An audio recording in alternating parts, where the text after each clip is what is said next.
Characterizations, indirect and direct.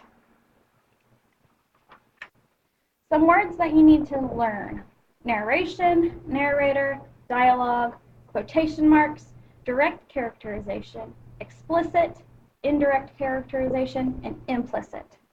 Some of these words are found on the Literary Elements study guide that you should have in your folder. We made some of these with our note cards. If they are not on the study guide, you can always Google search the definition for these.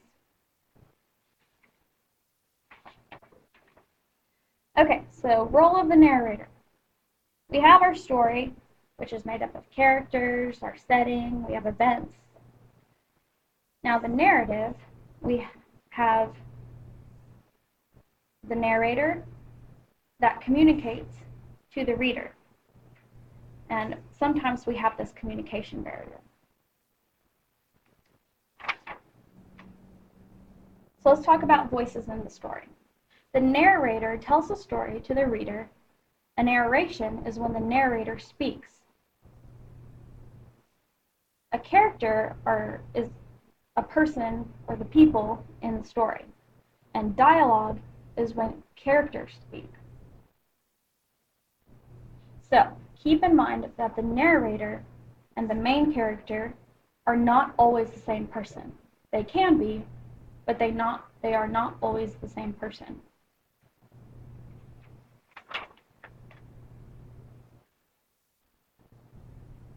Don't write this down. When you're going to let us in the classroom, the loud student asked. The sleepy student said, Mr. Morton said, we can come in when we're quiet. Quiet down, students, said Mr. Morton. The students were still very noisy students. I thought you said you wanted to come in and sit down, said Mr. Morton.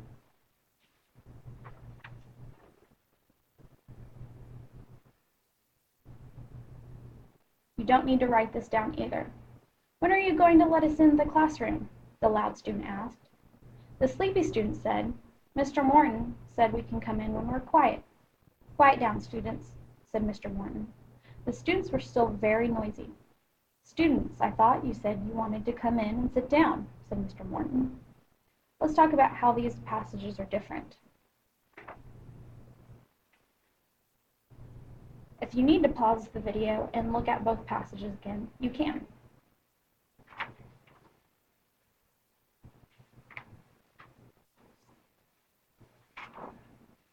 Okay, so quotation marks.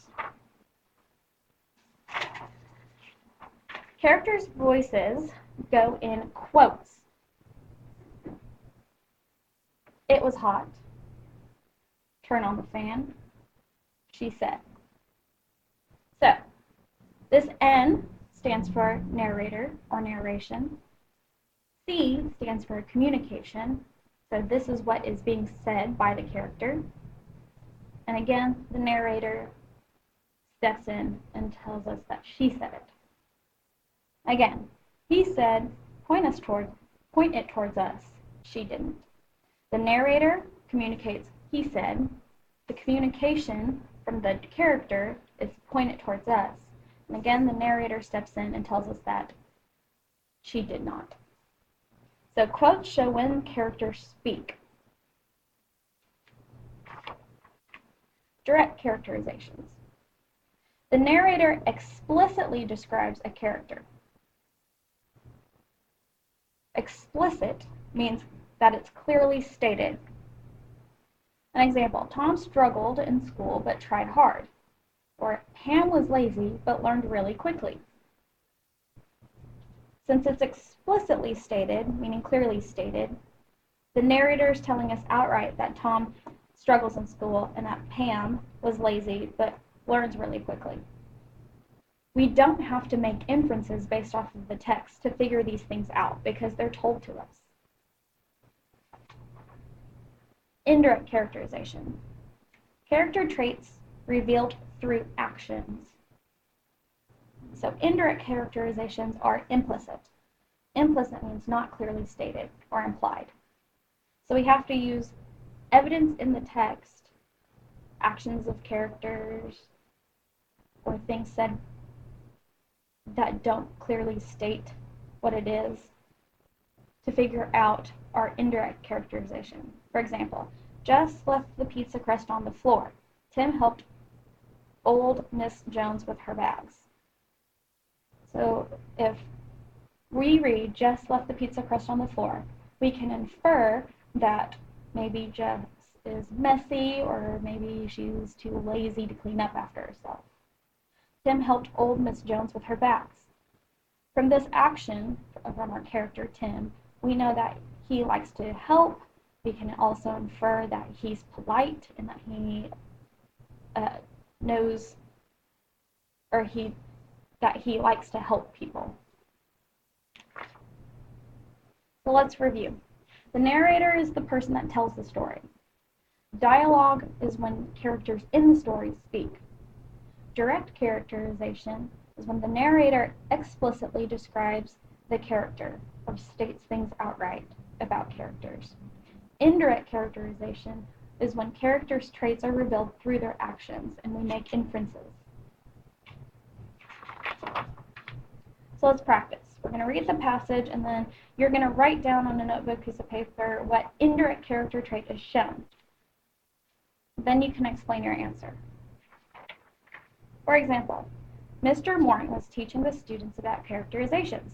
Kyle let out a big yawn. Indirect characterizations are implied, not explicitly stated, said Mr. Morton. So, we can infer that Kyle is bored or tired. Our explanation would be that the text said that he yawned, which shows he's tired.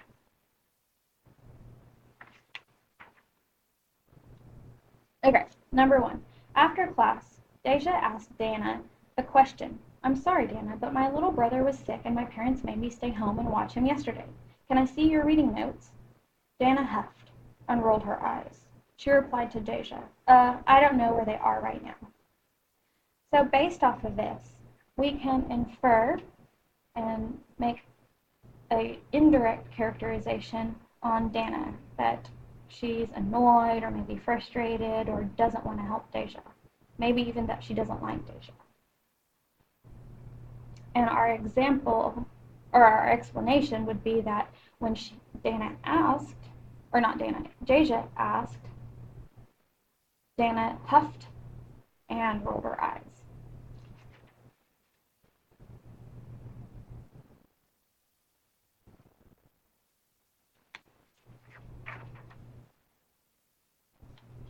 Our last example.